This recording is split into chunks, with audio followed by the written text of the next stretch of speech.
नमस्कार, कृषि न्यूज में आप सभी का स्वागत है। पावर्ड बाय स्टील इंडिया, मैं हूं आपके साथ अश्विनी। आइए रुक करते हैं आज की सबसे बड़ी कृषि खबर की ओर।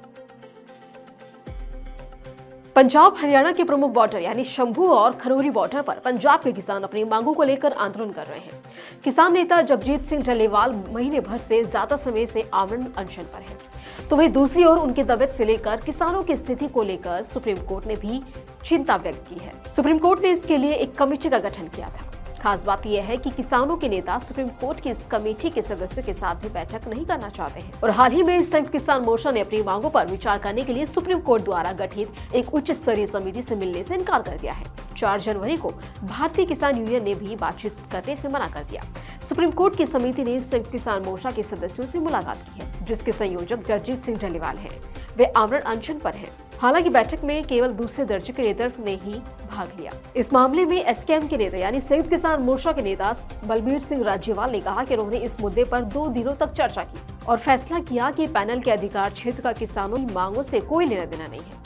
उन्होंने दावा किया कि उच्च स्तरीय समिति को खनौरी और शंभू सीमाओं पर आंदोलनकारी किसानों को जगह मुहैया कराने पर काम करना था, लेकिन वह कुछ भी करने में असमर्थ थे। किसान नेता राजेवाल ने कहा कि इसीलिए हमने 3 जनवरी को उनकी बैठक का हिस्सा न बनने का फैसला किया, क्योंकि हमें लगता है कि इससे आंदोलन के हितों को नुकसान पहुंचेगा। उन्होंने यह भी कहा कि वह उस समय बैठक में भाग नहीं लेना चाहते थे जब डल्लेवाल आमरण अनशन पर बैठे हैं।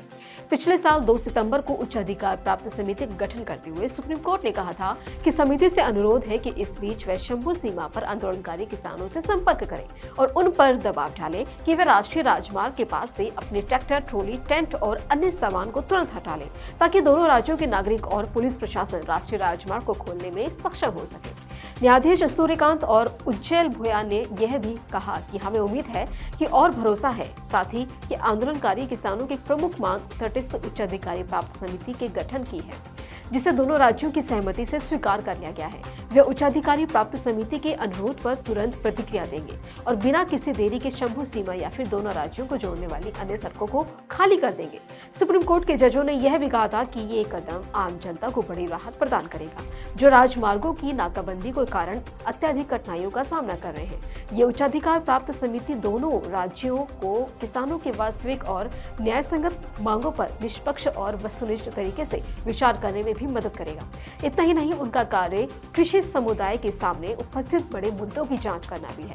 सुप्रीम कोर्ट ने कहा कि हम यह भी कहना चाहेंगे कि पंजाब और हरियाणा में गैर कृषि समुदायों की एक ही बड़ी आबादी है, जो बड़े पैमाने पर समाज के हाशिए पर पड़े वर्गों से संबंधित है और गरीबी रेखा से नीचे रहते हैं। उनमें से अधिकांश अपने गांवों क्षेत्रों में कृषि गतिविधियों की ताकत और रीढ़ है।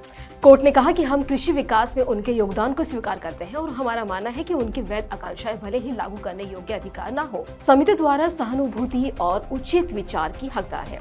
जबकि पंजाब और हरियाणा राज्यों में कृषक समुदाय के सामने आने वाले बड़े मुद्दों की जांच की जा रही है। सुप्रीम कोर्ट की समिति अब कृषि आय बढ़ाने पर अपनी दूसरी रिपोर्ट तैयार कर रही है, जिसमें एमएसपी भी शामिल है, जिसके लिए पंजाब और हरियाणा के कृषि और बागवानी विभाग के निदेशकों सहित विभिन्न हितधारकों से मुलाकात की है। 7 जनवरी से और बैठक होने वाली है। कृषि नीतियों पर काम करने वाली संस्थाओं को बुलाया गया है। कृषि लागत और मूल्य आयोग के अध्यक्ष विजय पाल शर्मा को बुलाया गया है। नीति आयोग के सदस्य रमेश चंद को भी आमंत्रित किया गया है। Credit rating information services of India limited को भी आमंत्रित किया गया है, जिसने पिछले वित्त वर्ष में सार्वभौमिक एमएसपी की लागत 21,000 करोड़ रुपए आंकी थी। तो दर्शकों, इस खबर में फिलहाल के लिए इतना ही। ऐसे ही कृषि के लेटेस्ट अपडेट के लिए बने रहें कृषि जागरण के साथ। नमस्कार।